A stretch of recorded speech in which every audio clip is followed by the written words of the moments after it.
I may have to get up for like 3 or 4 minutes in the middle of the podcast. When that happens, I'll mute my mic and That's fine. We'll just keep talking.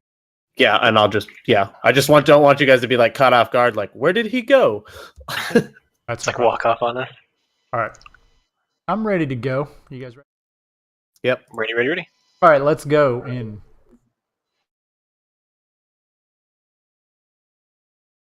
Let's go in 3, 2, 1. Then I'll wait till you guys can see the stream. So stream is live. Let's see when. Talk so we can hear it when you get on. Yep. Waiting for it to show up. Yep. Yeah, I can. Yeah, you're good. Okay, It's on. It's loading, but we don't have a window for contractor this time. Yeah, I didn't have the thingy. I have a Okay. I have a new thingy for him though, but he doesn't have a webcam. Well, yeah, I was gonna come by and grab it, but It's all right. That's okay. Don't worry about it. Who cares about the live record? Like, whatever. Yeah. The YouTube is like a small percentage of the people that listen.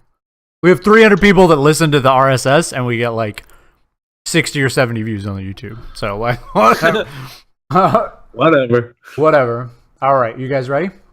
Yep. All right. So 3, 2, 1. Hey, Summoners! It's October 27th, 2016, and welcome to episode 9 of Summoner Sift, the League of Legends podcast. With me today, I have two wonderful people: Projector. Hey guys, good to be here once again. And Contractor's back with us. hello guys, I did not have to work this week. Yeah. They're already throwing curveballs at me. They put the wrong episode number in the document, so I had to just switch right over that. Just rolled with it. That's okay. So today, how are you guys doing? Like, what's up, man? How's the league going? Well, for me, I got my Smurf into gold and got my main account still in gold, so I've met my goal for the season, and with everything that is the chaos of ranked play for the last month of the season, I've decided that I am done with ranked until preseason. I will not jeopardize my season rewards, and so I'm taking this time to learn new champions and do different things in normals. So, and I've been having a lot of fun learning Elise and playing some Lee Sin and just random champions to get a different feel for the game. Nice. I'm getting ready to start learning jungle. Hey. Seriously, for the first time. Yeah, like I'm starting to set up, grind some of the IP out for some of the rune pages and stuff like that, because I know it's a little bit more important on the junglers. And I mean, trying to reach some last minute goals for the ranked ladder on a couple different accounts. you can use that ADC, most of those ADC runes on most of the junglers, to be honest. Like, attack speed and AD are pretty much all you need. So, Most of the AD junglers, they all kind of play very similar. yeah, Who are you thinking about learning? Basically anyone. Like, I kind of want to learn more of the tanks, because that's a role that people don't generally fill. And solo queue is not just like tank junglers, but just tanks in general. Wow. There's a lot of times where I just have 3 or 4 assassins on my team, and I'm like, we could really use some form of frontline. And I'm like, okay, well, all I know how to play is mages, so I need to fix that. So Fair. That is totally fair. And with the rework, you're going to have even more assassins on your team. They're going to be everywhere. They're going to be everywhere. Shockingly, the Zyra one trick wants to play like tanks in the new season. It's amazing how that shifts, but that's why he's diamond and we aren't, because we're gonna stubbornly play our champions. He can see the future. I see myself getting insta-gibbed over and over and over. Can you imagine my queue times queuing up the support jungle? I'm gonna be able to grind out so many games. Yeah, man, it's gonna be great. You're gonna be like killing it. So that's funny. Yeah. I mean, my league. Yeah, my league has been upsy downsy. I've been like in the scrum with playing on the Smurf with people trying to make that last minute push, and man, those games are crazy. Like it's so bad. Oh my god, I won.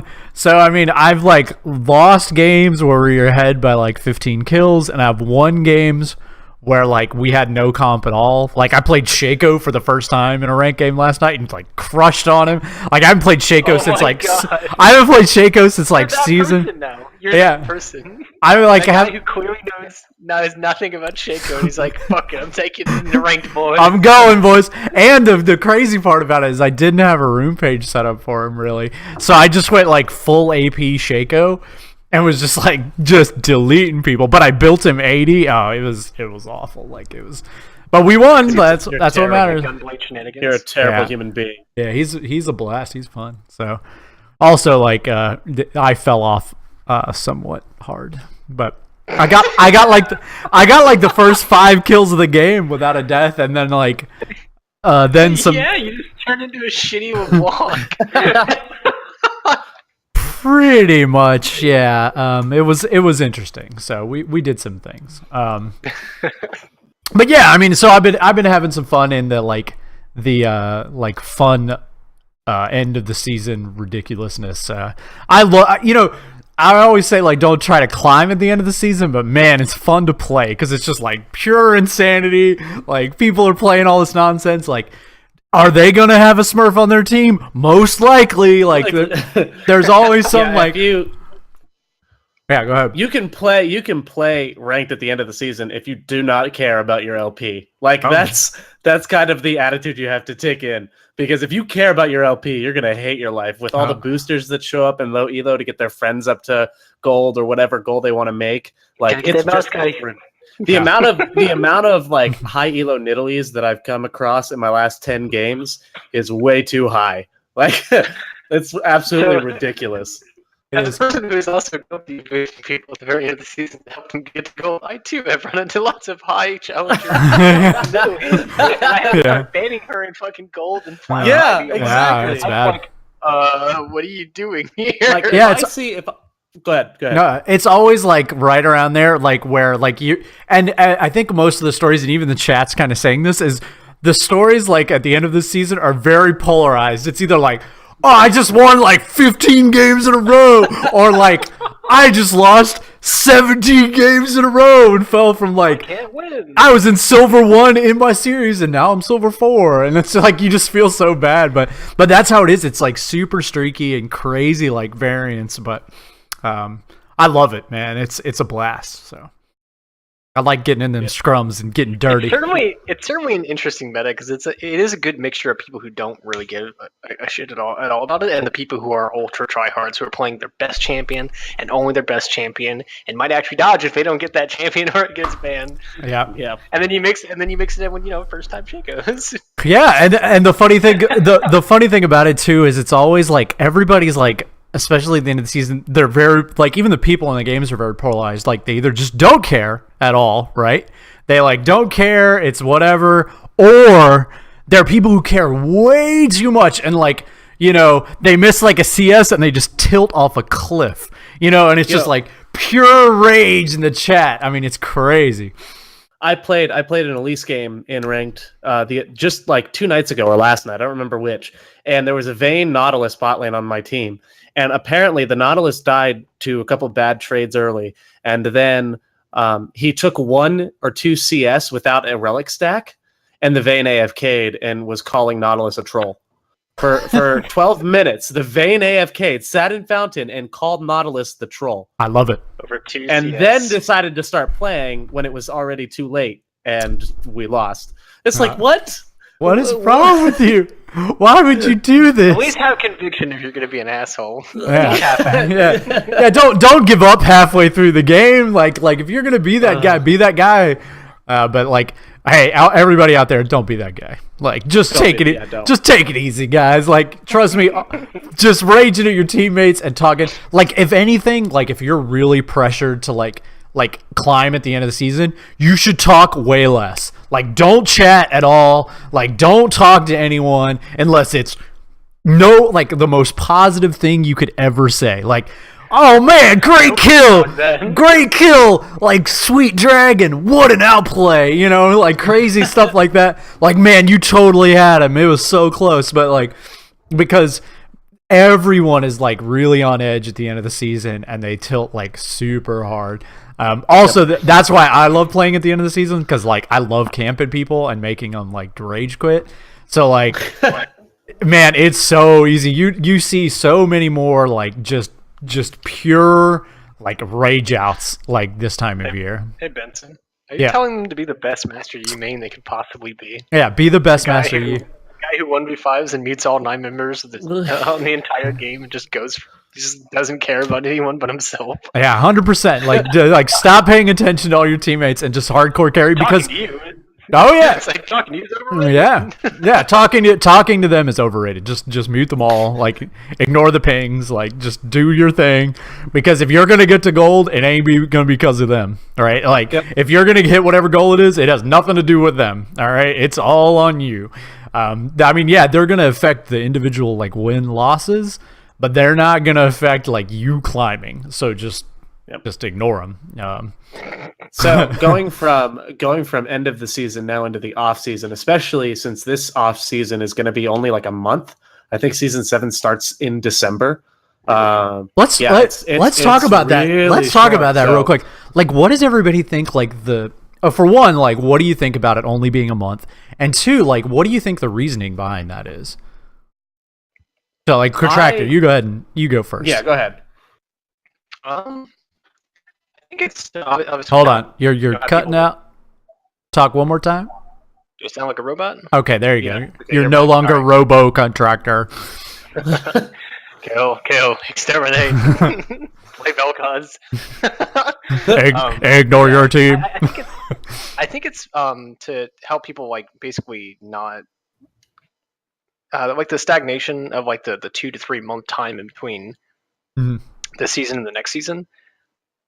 Like I think that's why they wanted to shorten it to kind of like. But I'm not sure I particularly agree with that though, because I also feel like with shortening, you don't really give people a break. You mean like, especially like near the end of the season, the people who are playing like the really grinding out league, they're grinding like hours and hours a day. You mean hours and hours a week, is basically almost as much as they can. And then we having like that month break where they feel like they don't have to play, and they come back to like their cocaine addiction, where they're like, play again. I didn't even have time to get clean, man. Like, oh. It's just...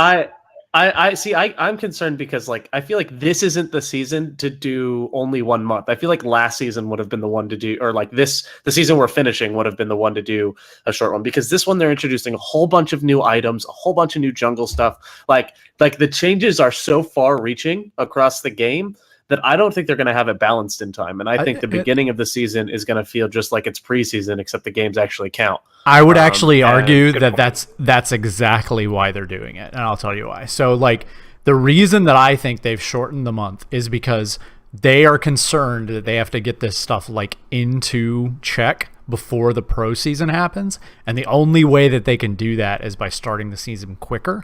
Because now they have a longer like bit of time for it to be out in the wild, where they can start to balance and like tweak before like the splits start happening, right? So like kind of like the Ivan conversation where we had, where like there's no way to know how to balance something without getting information. I mean, they're just this is like them beta testing it like in. But the only difference between off season and on season is that your rank is when ranked matters. The games are still the same, whether like. The only difference between season and preseason really is your rank and the way that rank is held. It's not the games themselves. No, I think the games. I personally feel like the games during those like that in between period are of like a totally different quality of game. Like they're very much more similar to normals. Like people don't care about rank, they don't care about anything. They're much less likely to grind the same champ over and over, to play the OPs, like they play just weird stuff. I guess that's fine. Yeah. All right, that's fair. So I feel like you're gonna play games like that. You're not gonna either play your main or you're gonna play something you're not accustomed to. Yeah, you're gonna goof around. You're not gonna be playing at the level that you normally play it when you play. You're not taking it seriously because the games matter less. You're experimenting. You're trying new things. So I think that's the first reason. I think the thing that actually we'll never know, but I actually intuitively think this just from a business standpoint, is I think they understand that League has been around a long time, and like you have to be careful to not like have these long lapses like as you go, because the NFL has learned this very well, is so that you know how people talk about how like the NFL like actually never stops. It's like the Super Bowl happens and then boom, like they start talking about the NFL right away. It's because they don't want you to lose interest, right? Because it's not new and fresh. It's still the NFL. And like I think League is sort of understanding that, hey, theoretically, like League is only going to hold this like crescendo for a long time. And like we don't want something like, I think the Overwatch thing scared them a little bit, where like people were playing Overwatch instead of League. And so they're sort of going, you know what, we don't want this 2-3 month period for something to come in and like maybe take some of our market share. So it's better for us to just only have a month and then just start it right back up. That makes a lot of sense. Yeah. I mean, if you have like a 2-3 month period where the games don't matter, then a lot of people are just going to go play something else. And sometimes they might get stuck on that game and realize that they don't absolutely hate everyone in the community and keep playing. So if you only have a month, then what do you want to do for this month in the off season? What should be your goal in the off season, and what do you work on? I think it's either learning like specific roles to like the level you want to be to obviously to continue to climb, or learning something new. I think learning something new is probably one of the most important things. Increasing your repertoire of things that you're able to do, either just the same role but increased champion pool, maybe different roles inside the same role, like obviously tank junglers versus assassin junglers. It's just there's a lot of things I think learning new stuff is really important, especially when you only have a month. I would agree with that. Yeah, I mean, I personally, like, that's exactly what I do in the off season. So what I do is like I play weird stuff. Like I play champions that sort of all like the whole season I've kind of been like, you know what, I really want to learn how to play this champ, but I don't want to dump off like tons of LP. And like I don't really care about LP right now because it doesn't matter. And like so this is the time when I like really go hard on like those weird abstract champions that I don't know how to play. Or new role, like exactly like Contractor's doing. Like, hey, let's pick something else up. And it's gonna be messy, I tell you. I think this off season for me is going to be a balance between two things. Is one, learning the new junglers that I want to climb with next season, but two is also going to be playing a lot of the assassins and getting used to the assassin items so that I can understand them for the season.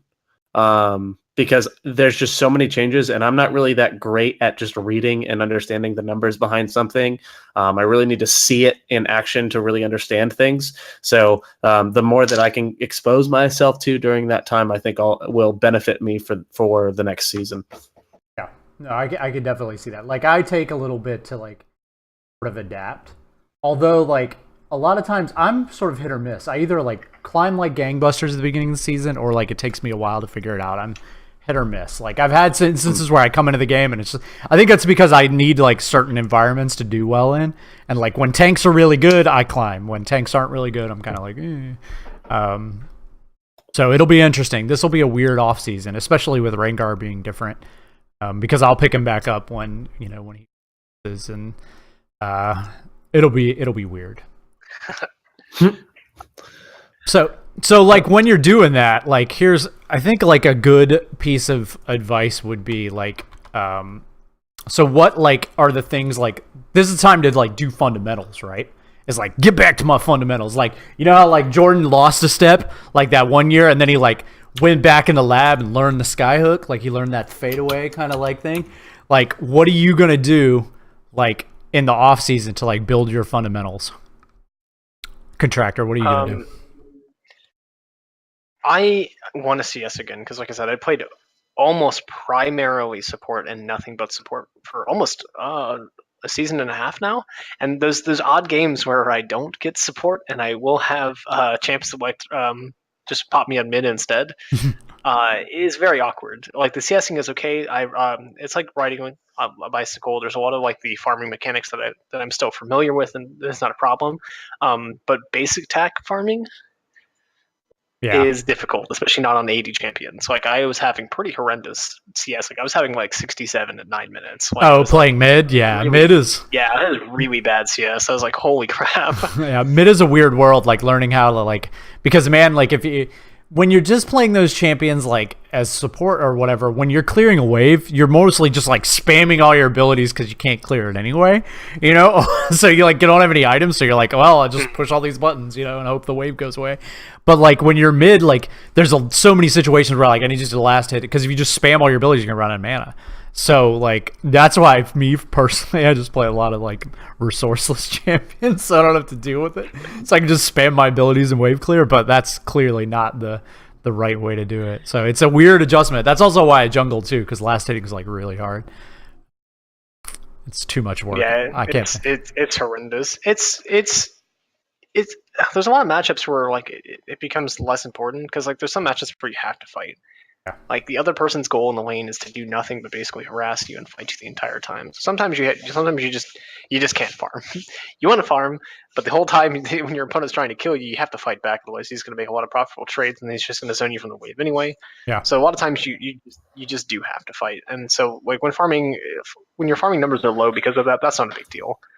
It's just like the fundamentals of last inning in general, and then like I said, I'm going to learn a whole new role. When I have played a total of less than 100 times throughout 6 years of playing this game.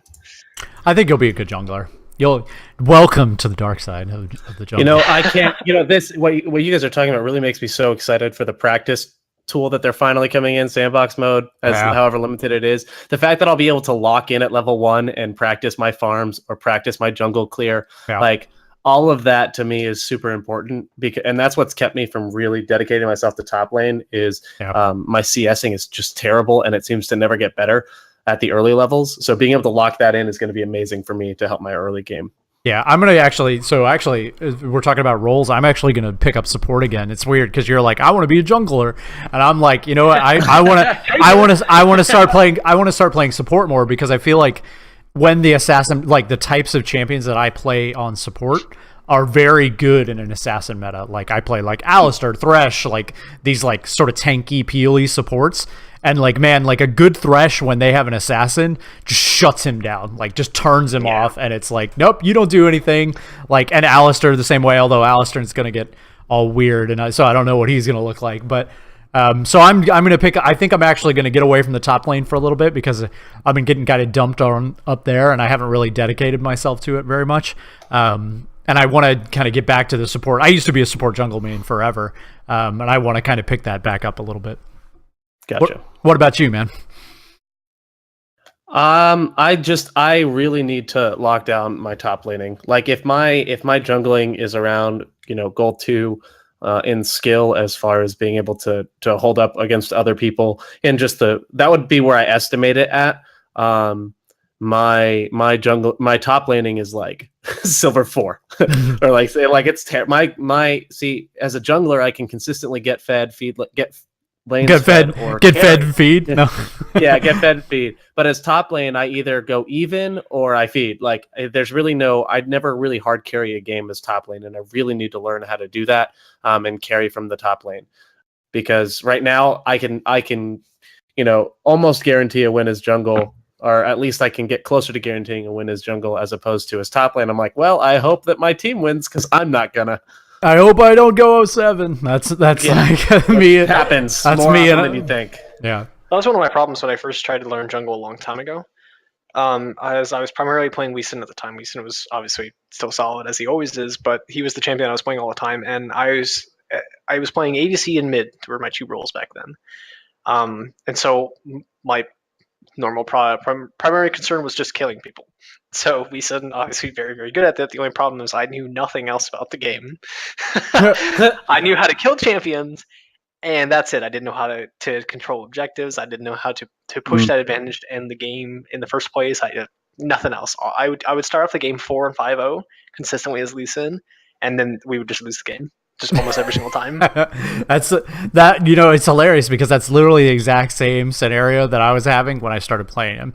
Is like I would go like there were 2 types of games, right? So there was the type of game where I would just like I'd try to make some sort of flashy play early and then just die and then feed my face off. I go 1-9, right? And those were like pretty common, right, when I started playing him, because man, like he's really hard to play. So then I would have games, then I would start peppering in a couple of games where, man, I'm like crazy fed. I'm 5-0, like first back Tiamat, finish my jungle item, like crazy stuff, but then I would have no idea what to do. I would just be like, okay, I have no idea how to win now. I don't know. Like, and then I would die, and then I would die again, and then I would die again, and suddenly I was 5-5, and then like, oh, now we've lost. And then I would end the game like 6-7-10, and then that would be the end of the game, and I would lose. So like, it's funny because those games are getting less frequent. I don't go 1-9 now, thankfully. But I'm getting to the point where I kind of understand what I need to be doing, and just play around your fed guy. And especially on Lee, like if you understand like that getting fed is not the path to victory, it's actually getting your team fed. That's how you, like, when you're not like super pro hotshot Lee Sin, just get your team fed and they'll carry you. That's how you do it. Yep. You mean when you don't sit at red buff for 2 minutes as a professional Lee Sin player? champions like Lee are so good at serving the enemy up on a silver platter to their team. Yeah. Like, it is just ridiculous how good you can get at doing that, and that in itself wins the team fight. Like, oh yeah, absolutely. Emphasis on silver. You can't help but kill this guy. Like, that's what I always tell people is like a good gank, especially like below like gold something, is like, here's this guy, you can't help but kill him. Like, you literally, he is dead. Kill him now. If you don't kill him, I'll kill him. You know, like, but that's your gank. Like, that's how right your now, gank. if you would just DC, your champion would kill him for you. Exactly. That's how easy this kill is. That's how I go with all of my ganks, like in my game. So I don't count on them at all. I just auto him once. That's what I need you to do. Yeah. I had the damage calculated that you need to do approximately 68 damage to him. Yeah. Can you do that for me? Can you auto him? Like, yes, yesterday good job. I played 2 Vi games on my main. First game I went 12-3-4 and we lost. The next game I went 12-3-11 and we stomped. Yeah. And it's just like, it's amazing how much you really have to focus on playing with the team, especially if you play champions that tend to fall off or their damage is less meaningful later in the game. Right. Unless you're Master Yi, and then just who cares? Like, do whatever. Doesn't matter. Do whatever you want to do, team. I'm gonna come out and kill you all eventually. Exactly. Don't lose the game before 35 minutes, and we win. Yeah. Just don't. Yeah. Try not to lose any more than the first 3 towers, boys, and we win. Enjoy the 4v5 of the first 30 minutes of the game. Yeah. Hey, I ward. Hey, man. But I buy, as a jungler, I buy a lot of pink wards, so I like to think that I'm impacting the game with vision. Impacting with vision. I mean, you're not wrong, but you're wrong. I'm impacting the game with vision, baby. Factually, you're not wrong. Morally, you're wrong. Morally, you're wrong. It depends. Are you controlling the game with vision by placing that pink ward in your own fountain? Because I've seen people do that before. So, you know, actually... That's pretty morally wrong. I like that. So, like, this is actually a good question. So, this is actually something we were talking about. We'll move it up a little bit. But, like, so Master Yi is one of those champions. Like, so Lee Sin and Master Yi, like, 2 very opposing champions, right? Like, Lee Sin, super powerful early, falls off pretty hard late, right? Like...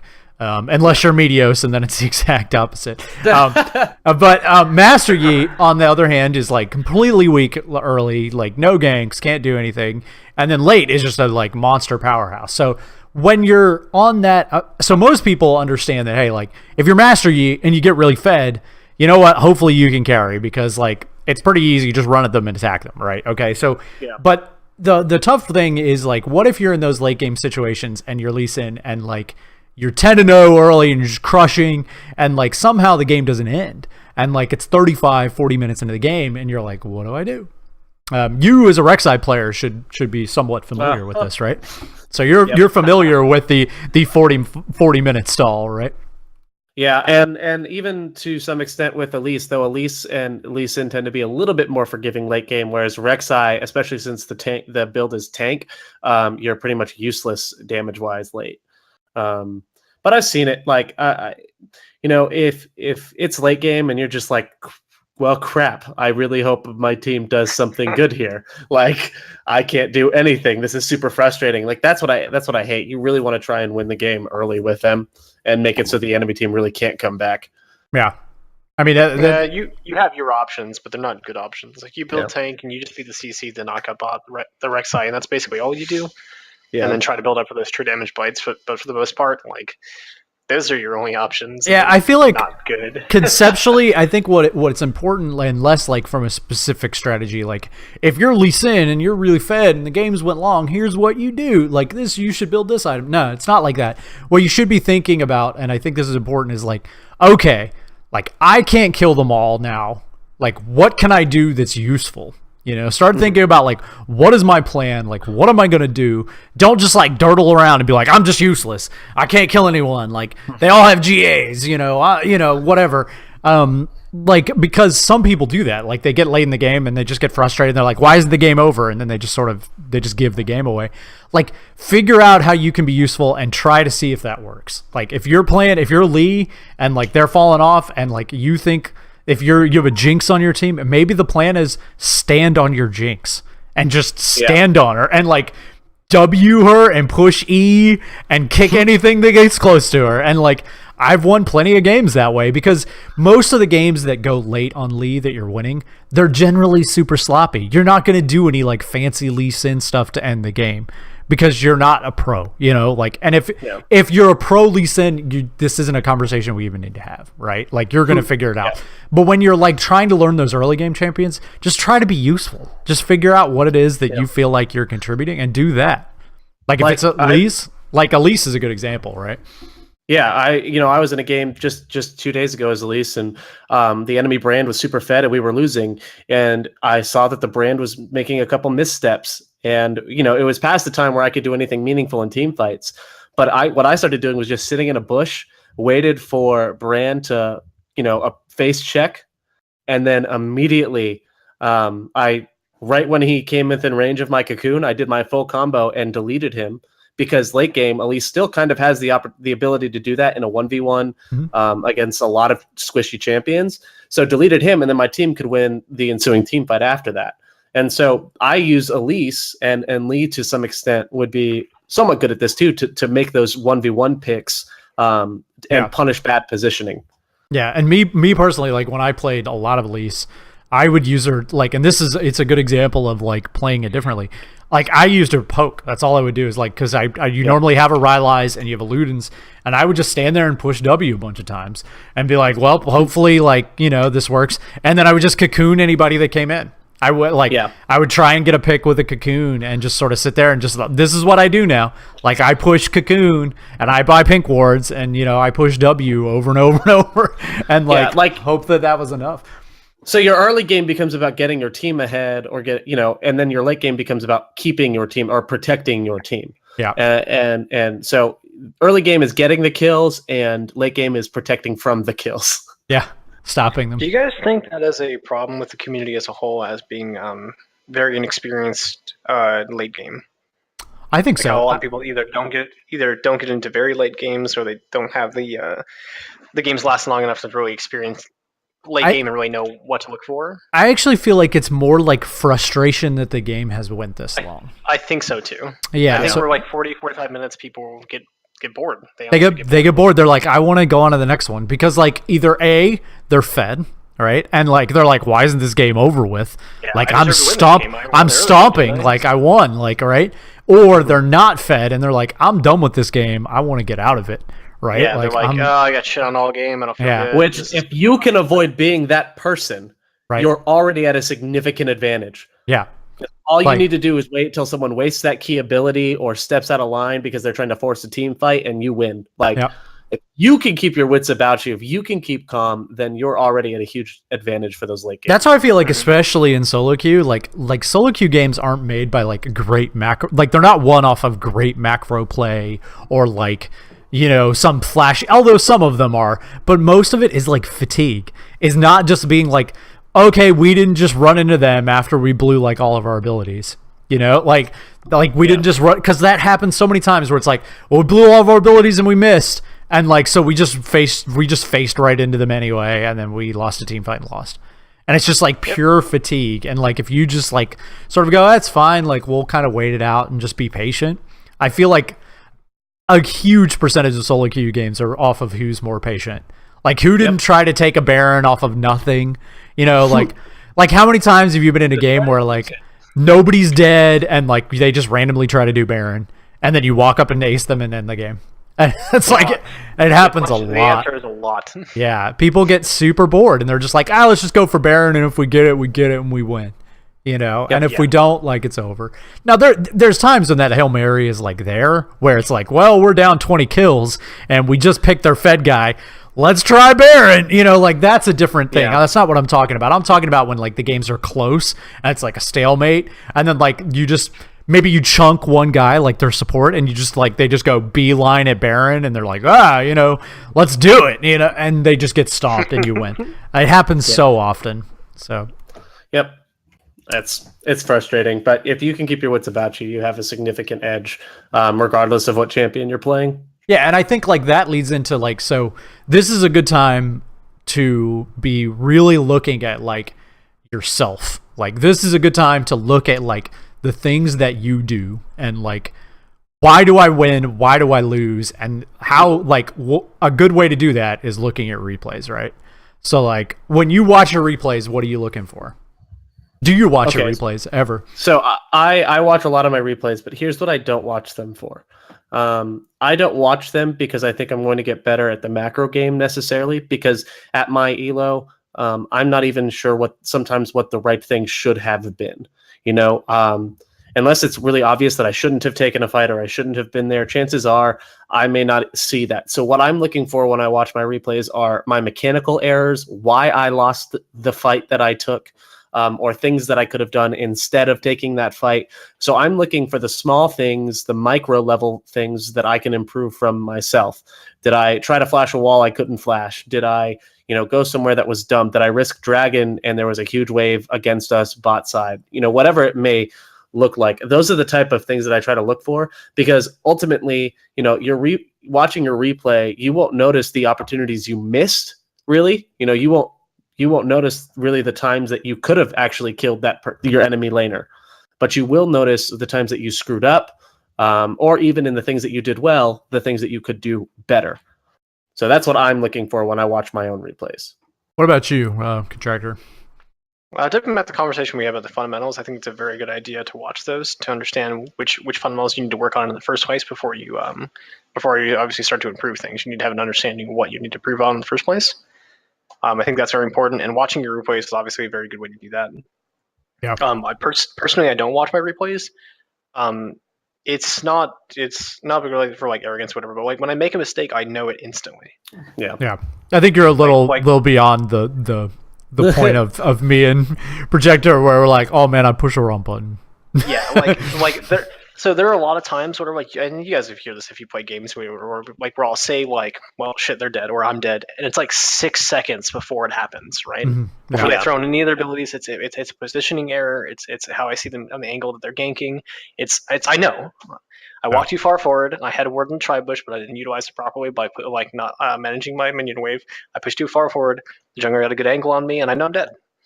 I know that there's a combination of summoner spells and stuff like that I could potentially outplay or to sidestep, or there's certain champions like that I play in yellow at, like Lee Sin, that if he ganks me correctly, I am 100% dead if I have fucked up.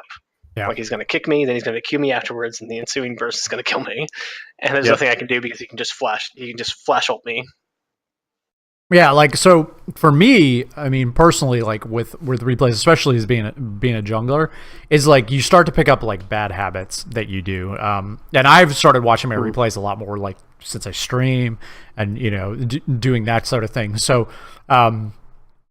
the problems that I have is I always I fall into habits of like, if this is successful, I'll just do it over and over. But the problem is a lot of times it's not like I'm being successful despite things, not because of them. So like the way I clear jungle camps, like the way the item builds, things like that, or maybe even skill order. Like I watch myself clear the jungle, and literally every time I watch myself clear the jungle, I'm like terrible. I'm like the worst. Like, oh my gosh, because like I couldn't understand, especially when I first started playing League, like how would people like be so healthy at the end of the clear? I just didn't get it. And then like I was just doing dumb things. Like I was pushing all the buttons too quick, or like I wasn't using the shield properly, or I would like stand auto attacking the like camp when like I didn't have any abilities up and I didn't have my passive up. Like small little stuff like that where you're not really thinking about it because you're thinking more about like the big stuff. Because I think junglers are really apt to do that, where you're looking at the whole map and you're thinking like these big macro things, like I need to impact this lane, here's how it needs to go, I need to get this guy ahead, I need vision here, I need to make sure I'm not seeing bot side because they could do like weird stuff like that. And you start to lose a lot of those like fundamental pieces of like, hey, I need to auto twice before I hit an ability, or like little things like that. That's what I pick up on the most when I do my replays. I'm sort of in the same boat the projector is in, where I don't pick up a lot of macro mistakes very quickly because I'm not quite there yet. You know, other people can point out my macro stuff and I can be like, yeah, you're right, I should have been there. But I don't pick that stuff up right away. And I don't always know, like, well, if I can sometimes tell you, like, oh, that was a mistake. But I don't necessarily know, like, what I should have been doing instead. So that's what I get the most out of it, is like little stuff that's clear to me where, you know, oh, like I should have skilled this way instead of that way, or, you know. There was this really famous Apto or Dopa video where he plays, I think it's Twisted Fate into Fizz, or Fizz into Twisted Fate, one of the two. I think it's Twisted Fate into Fizz. And like the second Fizz autos the first minion of the game, Dopa pauses the video and goes, all right, see right here? When he auto-attacked the wave, I knew I won the entire lane. See, like, I just won't notice those things. I won't notice that I should have been standing here to punish his CS, or I should have been on the opposite side of the wave, whatever. Like, I don't notice those things. But what I will notice is, oh, I definitely should have fought when a million minions were there, and I didn't notice that in-game because I tunneled. Or I shouldn't have fought because the jungler showed on a ward about 5 seconds before I jumped all into the guy. Like, that's the kind of thing that I will notice, but not the overall stuff.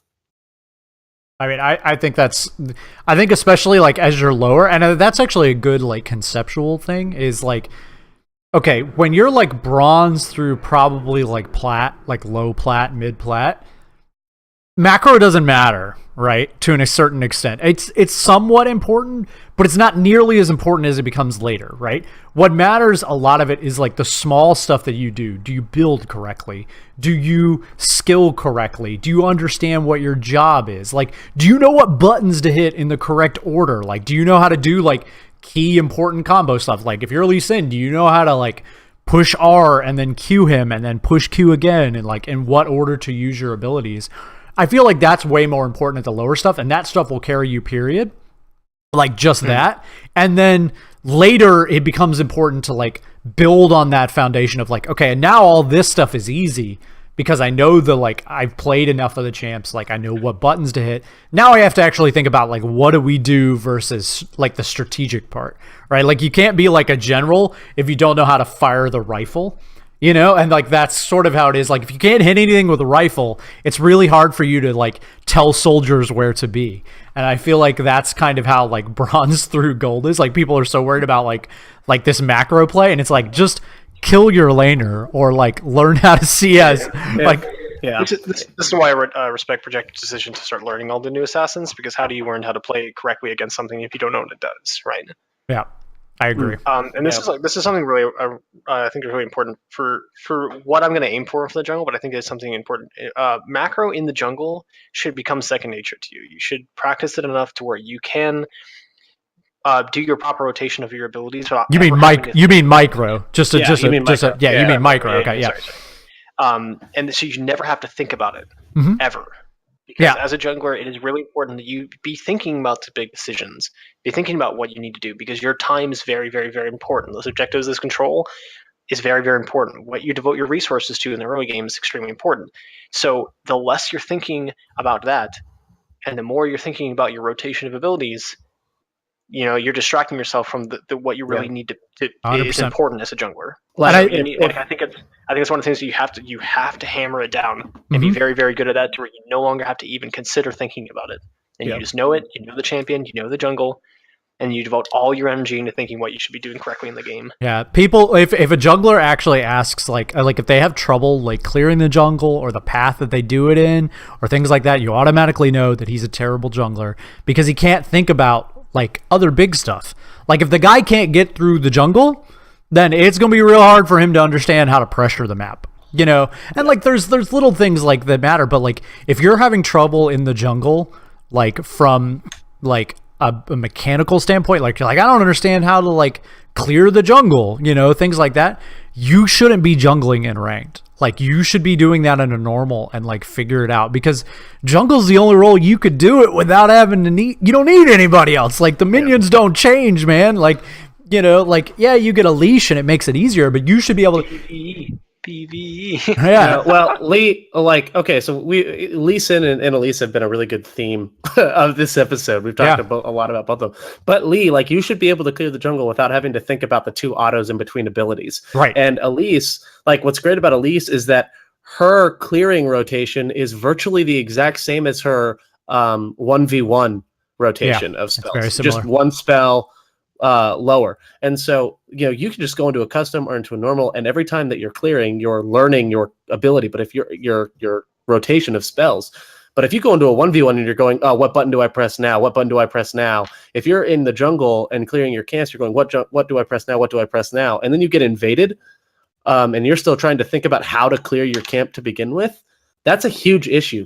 You should be able to just clear the camp, and then be able to, and when you're able to just do that second nature, then you can adapt if something else happens on the map, or be thinking about where you want to go next. And especially on those early game junglers like Elise, those really early game champions, it's way more magnified because that first gank, those first 10 minutes, that first round after your, that's the whole game a lot of times. That first gank, the first time you Lee Sin has two hugely important points of the game, and that's his first gank, a very first gank, and his first gank right after 6. Those are the 2 points. You can almost tell, I'll tell you, right then, you can tell if you can win that game, from those two little pieces. I bet if you watched thousands of Lee Sin games and watched that first gank, and then you watch the first gank with and again, this isn't a pro play thing because pros are different, but in solo queue, how does his first gank go? And how does that first one with kick go? And if you're thinking about what button do I hit, man, that's a lot of pressure. Don't put so much pressure on yourself. As Nocturne, I can count on one hand the number of games I won where I missed my first ult, where I didn't get the kill on my first ult. Same with Rengar. But the games that I did get that first ult successful just ended up in a huge snowball. And it's just my chances of winning increased so much. Those first few ganks are really, really important. I mean, even at a basic standpoint, it's the cooldown on the R is long. You can't buy cooldown stuff unless you get a kill. It directly makes you be able to ult faster. I mean, Rengar especially, Rengar snowballs hard because he gets a kill and then he gets cooldown and then he gets another kill and he gets more cooldown and that lets him get more kills. And we're going to see if that stays the same, but I have a feeling it's going to. So. And then you get frustrated because it seems like he's ever on the map because he is. yeah. It became his job. His job is now to roam around and kill every single person over and over and over again. But now at least it's a rotation of people. Yeah, there we go. Yep. All right. So let's go into some listener questions. We got some cool listener questions this week. Thank you again for sending those in. You can send your questions into summonersift@gmail.com. Really easy to remember. It's just the name of the podcast at gmail.com, no apostrophe. And you have a chance to win $10 RP if we pick your question. We'll try to answer as many as we can on air. We don't always get to them all, but we do our best. So we've got two really good ones. So Projector, you want to read this first one? Sure. So first question is from Biggie Size 89. He says, "Hey guys, love the show." Thanks, man. Wards are real quick. Biggie Size 89 is actually the first person to review us on iTunes, and his review is hilarious. He's super funny. It's great. Yeah. So he says, wards are apparently receiving some changes for the preseason 7 update. Could you explain exactly what is changing with wards and how a support main should apply these changes? I would greatly appreciate the advice. Thanks. All right. So let's first, I know a lot of people haven't, it's preseason. There's always this weird glut, lag in information where you've got so much to look at, plants and assassins and item changes. Let's just real quick, touch on how the wards work. So Projector, I think you have a firm grasp on it a little bit better than I do, to be honest. No, that's fine. Yeah. But so you kind of go through what the wards do? So vision wards are now going to be replaced with control wards, and this works in sync or in tandem with the stealth changes that are coming. And so the idea behind control wards are this: they will go from 75 gold to 50 gold. So it only costs 50 gold to get one. You can carry up to 3. So just to clarify, these are the pink wards. So if you're because old green wards used to be called vision, it's weird. Okay, so but the pink wards are going away. They're becoming this new ward, and they're getting cheaper. Yep. Right. And they say instead of simply revealing nearby wards, control wards will actually disable them and the visions from traps. I don't know if it actually disables the traps themselves. I think it does too, but it disables vision at least. And camouflage units, so those like Evelyn or Rengar's ult, things like that in the new season can be spotted. But invisible units like Akali in her W, Kha'Zix in his R, Talon in his, they won't be revealed. So you will be able to more directly deny vision with control wards, but you still won't be able to see invisible units, fully invisible units. That's changes. And one of the bigger differences now with control wards is that you can carry up to 3 in your inventory instead of 2, but you're only limited 1 on the map. Okay. So that was information overload. So I'm going to give my evaluation, and then we're going to let the actual support main actually tell me how I'm wrong. Okay. So to me, so let's just go. But like, I actually feel that like in other than certain corner cases, I actually feel this is like a pretty big buff to the pink ward, because making it cheaper is important. Like, I know that there's like a weird like max. You weren't buying like 5 pink wards when you went to base, so like the max is a little weirder. But here's the thing: is like, because it's cheaper and because it turns the ward off, I think that that's actually kind of a big deal. Now, I think that's actually sort of a weird buff to green ward, to the pink ward. Like, and I feel like it's actually better for the game, because I felt like in those corner case scenarios, like versus Akali, versus like champions like Talon, they were like insanely overpowered, because I think most people who have like played against Akali understood that like Kali is pretty useless if you have pink wards, like especially in lane against her. Like later, once she's snowballed and she's kind of going crazy, it's different, but like in lane, like you would just pink ward and you just kill her, and it like sort of neutered the champion. So I like the camouflage change, and I like the pink ward. So what do you think, Contractor? Are control wards visible in the same way that pink wards are? Yes, they are, and Okay. they have the same health, I believe. Yeah. Man, that's pretty hard. I do think it is a buff. I do think they're better than they were before, and I also think it opens up some options for supports, because it is also less of a drain on a gold on an item you have to buy. Mm-hmm. So for some supports that were kind of like edged out and were kind of like weird picks, like some LeBlanc support, supports have 1 gold. I think this is a little bit of buff to them as well just to the ward in general.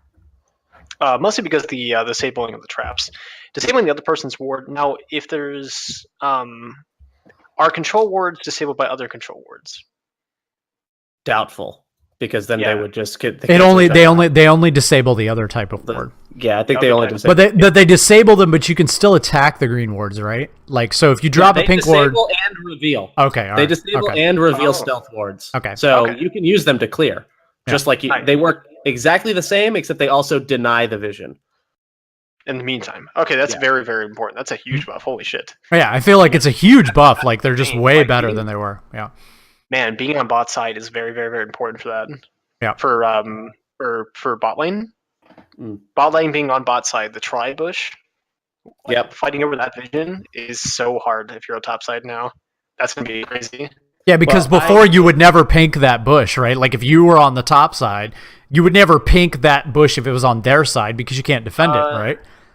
You do only if you're playing stuff like Zyra, where you're going to be pushing the whole time, and you have control over it, and basically you have champions like Thresh or Zyra or whatever who basically make fighting him a ward impossible. Oh, okay. Because they have to come into you. Like if you come into like Zyra's plants or Thresh hook or whatever, like you're not going to win that fight, or if you're going to get zoned, they're just going to give you your ward for free and then walk back to their lane, or whatever. So you didn't ward that bush often with pink wards, but you did it if you were going to be insanely aggressive. Like you wanted to continue harassing them under tower, but you wanted that pink ward vision to have permanent vision in that tri bush. So if the jungler ganked, you would almost always see them. Mm-hmm. Yeah. See, I see these control wards as 2 things. Number one, I see them. The reason that they disable is to make people prioritize the Scryer's bloom. I think it works in tandem with that, because now in a late game, a scenario where you're going to try and steal Baron or steal Dragon, whatever, you can't just ward over the wall anymore, because if the enemy team has a control ward, they can disable. You won't get any vision if you ward over the wall. You'll just waste your wards. Yep. Also very important. So control wards really help your snowball because I think the term control ward is a great name for these because of that. Like they really do. If you have control, they ensure that you stay in control. And so I think that's really significant. The other thing I would say is if you're a jungler, you have no reason to not have 2 of these in your inventory every time you leave base. Because that's a very good point. They're only 50 gold now, so 2 of them is 100. You could, if you ever bought 2 pink wards, you can buy 3 of these now. That is a big buff too. And use them to continue clearing wards and to get and gain control of the map. Like you as a jungler, me as a I'm trying to think of this how I would use it a lot more. And yeah, now that they're cheaper, you have even less of an excuse to not have these on your person at all times. Like it's crazy because I actually think like in a weird way they're it's a buff to some champions. Like it's a buff to like Lee. I think it's because like things like you were talking about where like you have to see over the dragon pit. Like he can just queue over the dragon pit and he doesn't need a ward. So he can see. Also, like wards being cheaper is good for Lee Sin, you know. Yeah, so like you know. But I also think like now you're gonna have like maybe a little bit of variance like on buy orders too. Like I could definitely see buying one of these on certain champions instead of a pot. So like in situations where you went top maybe and you would go like longsword 3 pot. I can make the argument maybe if you go biscuits, maybe you go 2 biscuit and 1 pink. Yo, even as a jungler with the jungle changes, most junglers probably won't even need refillable anymore because smite heals you on every camp. Yeah. So chances are you just start with 2 health pots. I mean, I saw a video the other day, tank junglers clearing using only 1 regular pot. Yeah. Tank junglers doing a full clear, leashless. Yeah.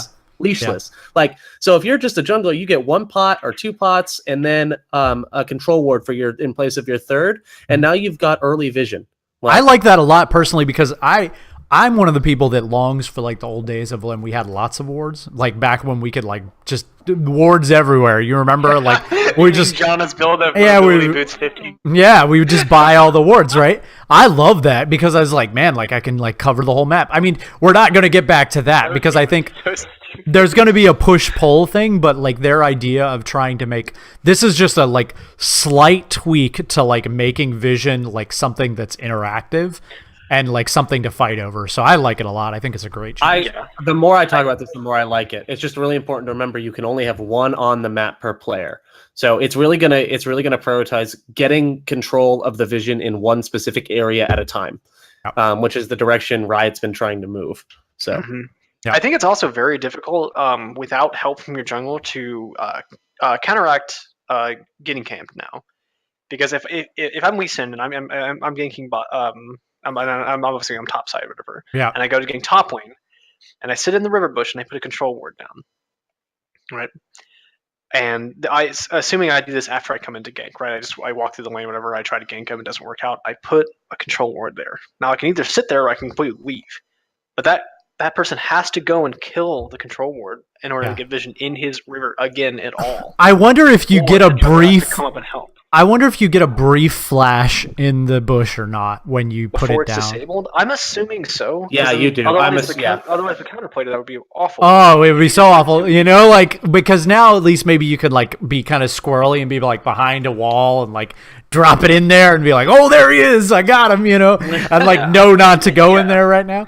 Because man, like, it's gonna die, but at least you'll get the value of the vision off that, and he's there, and you also know there's control ward there. Well, and think about as well if you're running away in the jungle and you can drop that and stop someone. But I just want to point this out that you said when you're playing Lee Sin and you're trying to leave, and I really appreciated that. So thank you. He'll be here all week, folks. Thanks. Yep. That's true. He's got a long month of preseason. Hang around. All right. Oh my god, it's going to be awful. But Yeah. The thing is, like, worst case scenario, I find out I hate jungle, whatever, right? That's basically already true anyway, right? But I glean more information about the role that I did not previously have, at least about like rotations and paths and stuff like that, and I learn more about the champions and know when they'll gank me or when they can gank allies, and I can give them a heads up. So worst case scenario, I continue to hate jungle. It's not a big deal, whatever, I like it, but I'll still be able to know more about it to help me personally or to help the people I play with. So yeah. I mean, I think that's a good. That's it, right? Like, I think that's a good question. I think, it's going to be really interesting. But tentatively, I think we all like it. I think that it's a good change, and I think it's going to be good for the game. But again, we'll see. We may be hating it. Come back, feel free to write in and tell us we were idiots. I think they're too good. I almost think they're a little too good. I think maybe they're too cheap. That's my thing. And I also think they're gonna increase the damage you take from the jungle as well.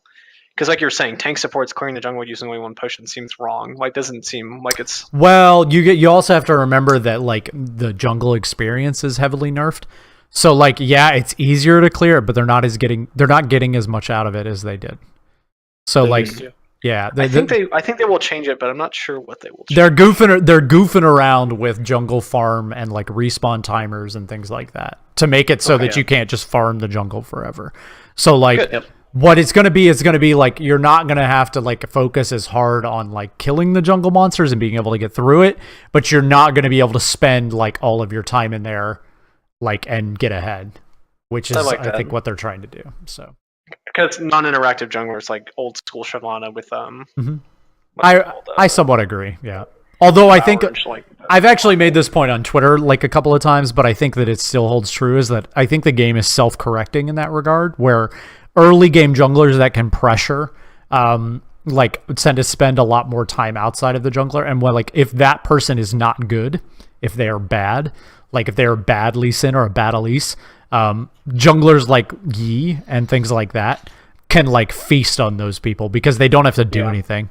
And I think even though you farm, they get behind and then you just go kill them, right? So the game is very good at self-correcting in that regard, although I think one is always generally better than the other. There's always a place. Although I think that right now, I think that farming in the jungle is too strong. So Yep. Let's good jump question. Into the next question, shall we? Yeah. So what do you got, Contractor? You want to read this one? Our next question is this is from Dragon Guy 7. So after this week's Worlds, what are your thoughts on niche counterpicks like the Ashe/Misfortune into Zyra? Can you think of any other Zany picks comparable to that? I just want to say, Dragon, I will find you and I will punish you for this question. I will hunt you down. I will hunt you down. I'm so sick of that pick in solo. Stop picking. Look. So hold on. Let's just stop right now. If you're listening to this podcast, if you are laning against anyone but Zyra, you better not pick support MF. Okay, you're wrong. You're wrong. Just stop. Uninstall the game. You shouldn't even do it if you even into. Look, if you're doing it and it's into Zyra, okay. You probably don't know why you're doing it, but at least it's somewhat. There's a world in where it's correct. If you're playing it into anything else, you don't know what you're doing. You don't know why you're picking it. Niche counterpicks. I'm going to go ahead and explain. Okay, yeah. So I'll explain why. So Misfortune was chosen for a very specific, crazy corner case scenario where it was okay, Zyra plants are bad and there's not a lot of counterplay to them, and it takes an extra auto attack to kill it, that I don't have. But because she has Love Tap, she can get the plant dead after it only gets one auto off. So in a lane where you're playing two very coordinated individuals, which never happens in solo queue, okay, where you're gonna here's the deal. If you and your bot lane can't kill a ward when it gets dropped before it turns invisible, you can't play support MF, okay? Because it's the same thing, okay? Because the point was that you could auto it, your IDC would auto it, and you would get enough damage out of it to kill the plant before it could auto attack again, and that makes it so that there's counterplay in the lane. And it also just happens to be she sort of a range support. Yeah, it helps against Zyra, right? That's the only reason you play it. That's the only reason. So stop picking it. You don't just because you saw Cutie Pie do it, and he's oh man, this is busted. No. You're not Cutie Pie. You have, if you are in a bot lane with your ADC and you're coordinated on Discord or Curse or whatever you use, I guess it's okay whatever, but I still wouldn't do it because like it is for a very specific reason. It's for that as well. When you hit 6, that long range Ashe arrow, and then her long range ult to delete Zyra before she can really respond.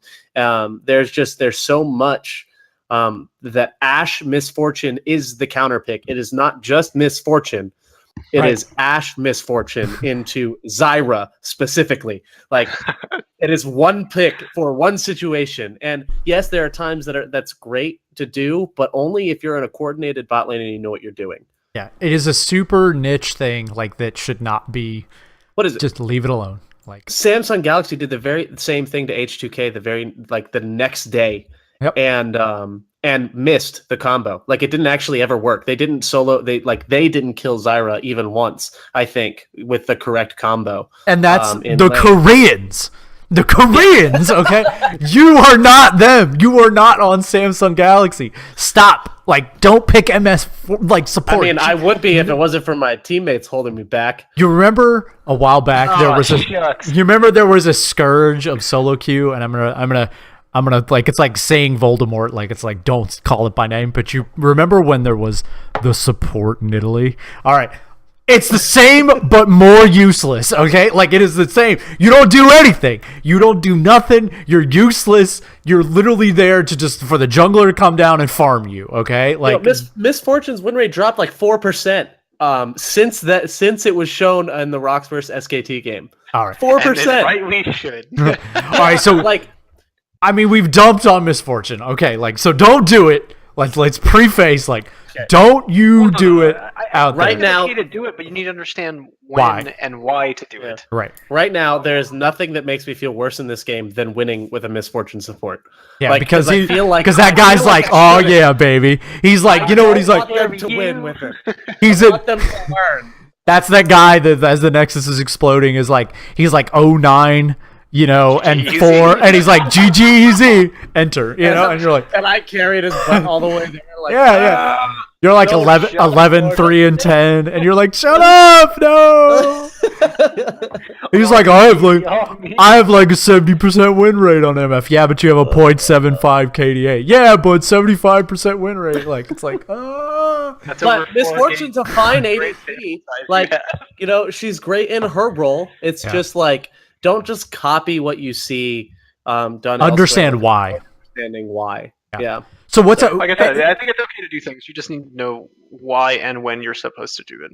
So what's like a weird other counter pick? Like, can you guys think of another one? Wait. So you're talking about in world so far? No, just like weird niche counter picks, like zany, strange counter picks.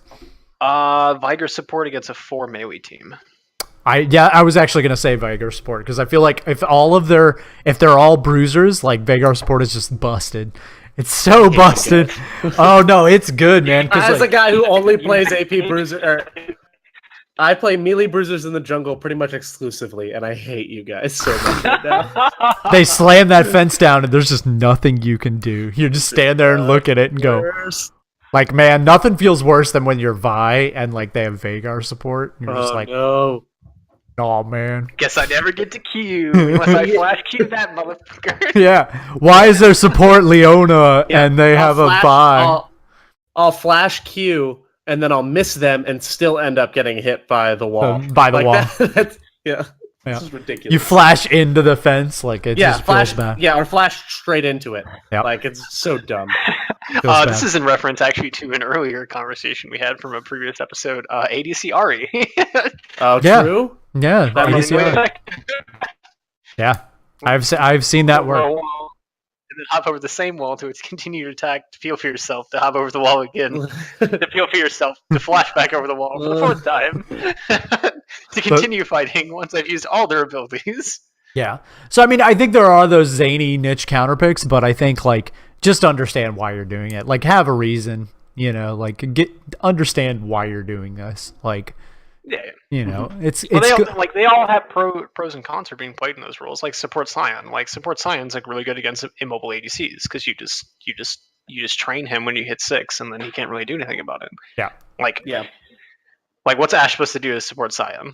If you're in the lane or you're near a wall, I'm gonna train you over and over again. Yeah, I'm just run right into you, and you just kind of eat it, unless they've got a Vagar. And then you slam. can stun cage him out of his ultimate, but you can prevent him from doing ADCC afterwards. Yeah. Which is important. Yeah. You also stun the ADC or at least zone the ADC, which is also important because this support Sion sure as hell not going to kill the ADC from full life.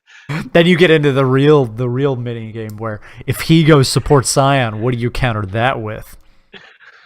I'm going to report you both after my next game. I don't know how I'm going to do it. I have no idea how I'm going to report you both after my next game, but I'm going to do it. Maybe you go Wukong support so that you can dash to a minion in front of him so that you can block the Sion. Rengar support because when you ult, you reveal it. Oh god, we figured it out. I would like to announce my retirement from the Summoner Sift podcast. It's been a great run, guys. We've had some good times. It's been a good run. We almost made it to double digits. No, the show will go up. It was great early on the podcast, but as we got later into it, I just couldn't keep up. I just couldn't keep up. It was too much. I just fell off. All right. Zany picks. I can't really think of any other. Rengar bot lane into anything. Do you feel that support Vel'Koz is a zany pick? No, I think it's legit. I think that's a legit pick. You think he's been at this point been solidified as a support?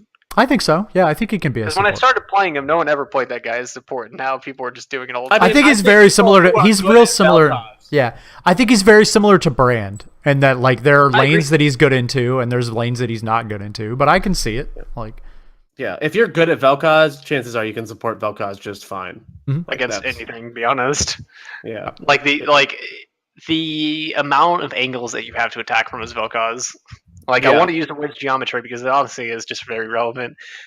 Really. You're just never safe. Like if the person is good at their Q, you're never safe no matter where you are. Yeah. Because the way that the bounce range works, even if you hide inside the minion wave, I just hit the minion next to you, and the Q hitbox when it spreads is so large that it'll tag you anyway. Yeah, I don't think I would play it into things like stuff like Callista Thresh or like, you know what I mean? Like there's some corner casey like weird like, but I think that overall I think Vel'Koz is fine. Like I think he's a fine support. I don't ever feel bad when like we have a support. Sort of like Brand. Yeah. I don't feel bad when they have a support Brand. Yep. Yeah. Unless he goes like 09 and builds first item Sork shoes or something like that. Then it's like, okay, now I feel bad. But like, what other shoes are you supposed to build as support Brand? No, that was sarcasm. It's all right. And on that note, winner for the question. So I think we're gonna pick a Biggie size 89 because that's a great question. I mean, like the warding stuff we haven't really talked about on the cast. So thanks for bringing that up, man. Yeah. So that's the cast for this evening. Any final thoughts? Anything you guys want to add before we sign off? Don't you dare play any of those troll picks in my solo queue game. ACRE, do it. You know you want to. Unless you're good at it. You listen. If you intend to carry, sure, but otherwise, avoid them like the plague.